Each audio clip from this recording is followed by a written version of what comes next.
Good morning guys and welcome to 5th generation hobby shop. Quick review lang po tayo ng airsoft pistol, gas blowback airsoft pistol po. Shout out natin especially si Sir Wilmar ng Isabela. Sir, welcome to 5th generation hobby shop. Now we're going to unbox and review. Quick review lang po tayo. Pasadahan lang natin.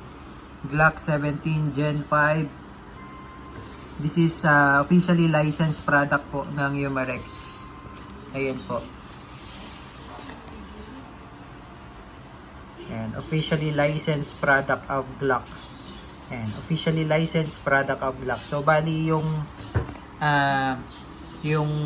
real steel po, yung totoong Glock 17 na Gen 5. Gantong-ganto po yung itsura nun. Ayan. Same na same po siya. 1.1 scale. Ayan. So this is gas blowback airsoft pistol po, caliber 6mm or 5.95. Adjust lang tayo para hindi po masyadong malaki yung bala. So po pwede siyang steel ball. Yan, ito po ang bulitas. Po pwede naman po siyang plastic ball. Yan. So dual ammo po siya. Steel ball or plastic ball. So kung for practical shooting, plinking, ito gagamitin nyo po. Yan. Kasi may free siya na 4,000 shots na plastic ball. Isang pack po yun, 4,000 shots. Tapos ito naman, bihira lang gamitin to dahil medyo pricey ang steel ball. Yan, yan yung steel ball niya. Dumidikit po siya sa magnet.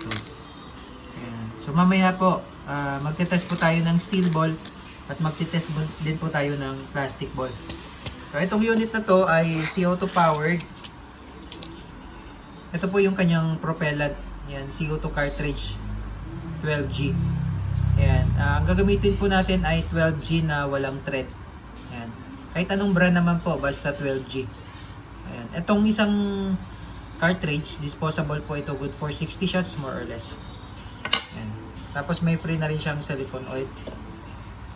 Tapos ito naman po yung kanya maintenance manual. Ito yung instruction manual. Tapos may free siya na may kasama out of the box na Allen wrench. And ito yung unit. As you can see, yung markings niya engraved talaga yan. Pulido-pulido po yan. Gawang Umarex. Ayan. Pati sa grip meron din siyang markings ng Glock. Pati sa mag base. Ayan. Sa kabilang side meron din siya. Ayan. Officially licensed product of Glock. Ito naman po yung kanyang serial number. Makikita nyo rin dito yung kanyang serrations, napakaganda oh. Tapos meron siyang rail. Yan, rail for accessories. Pwede mo siyang kabitan ng flashlight or laser light. Tapos andito po yung kanyang safety. Sa ilalim, ayan, safety niya. Ayan. So yan yung safe. Pagka nakikita nyo pong white, safe po yan. Naka-safe mode. Ayan. Hindi mo siya makakalabit. Pagka red mode or fire mode,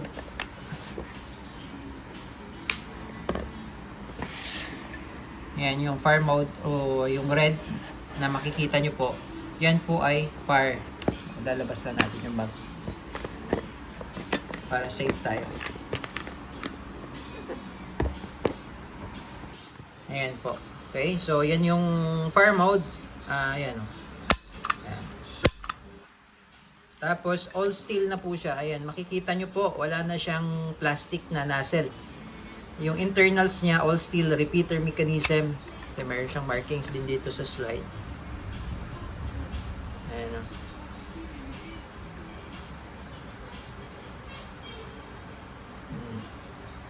Ayan, mukha talaga siyang totoo. Hindi mo siya, sa unang tingin, hindi mo siya mahalata agad eh. Yan. Tapos ito po, sticker lang po yan, ano? Yan, sticker lang po yan, nare-remove yan. Yan. Tapos yung sight naman niya, standard sight pa rin ng Glock, Gen 5. Yan. Yung Gen 3 kasi may finger grooves, yung sa Gen 5 straight na siya. Yan. Yan. Tapos yung trigger po nito, malalim po, hanggang dulo po, ano? Yan, hanggang dulo po, yung trigger niya. Ito naman po, yung kanyang CO2 mag. Ito po ay 14 rounder, 1.4, 14 plus 1. Ayan, CO2 mag. Madali lang siyang mag-load dito dahil yung ano niya, yung mechanism niya is repeater. Yun.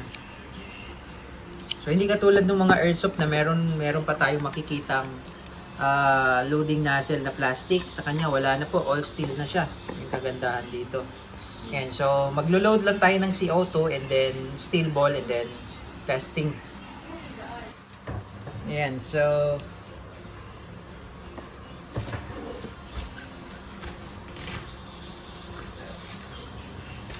okay, so load tayo ng CO2. CO2 muna. Before kayo mag-load CO2, makikita nyo po dito meron yan. Green, color green. Yan. Patakan nyo lang po yan ng oil. Konting oil lang. Yan. Pasok nyo lang yung CO2. Pag hindi mag-fit yung CO2, adjust nyo lang. Kaya meron siyang Allen screw. Yan, baba nyo lang yung mag base or yung base pad, tapos adjust nyo. Yan. Tapos, kailangan mabilis lang yung pihit. Tamang higpit lang po. Tamang higpit. Mabilis lang yung pihit, tamang higpit. Yan. Okay, tapos, load tayo ng steel ball. Yan, load tayo ng steel ball. Oops. 5 shots lang siguro muna or 6. Yan, ganun lang paglo-load. Yan. Okay, tapos testing.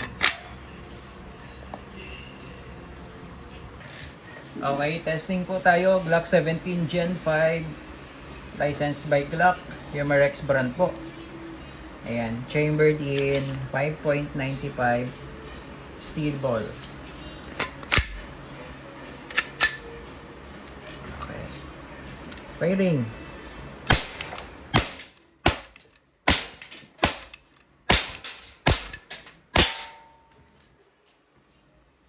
Okay, so nag-open slide, ibig sabihin po niyan wala na pong bala yan. Reload tayo ng plastic ball. Okay, now ang gamit naman natin ay plastic ball na 5.95 pa din. Okay, so load. Hinayaan ko lang po siyang nag-open slide kanina. Then, load ko lang yung magazine.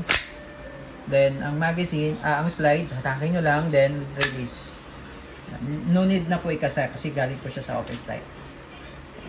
Ayan. Firing.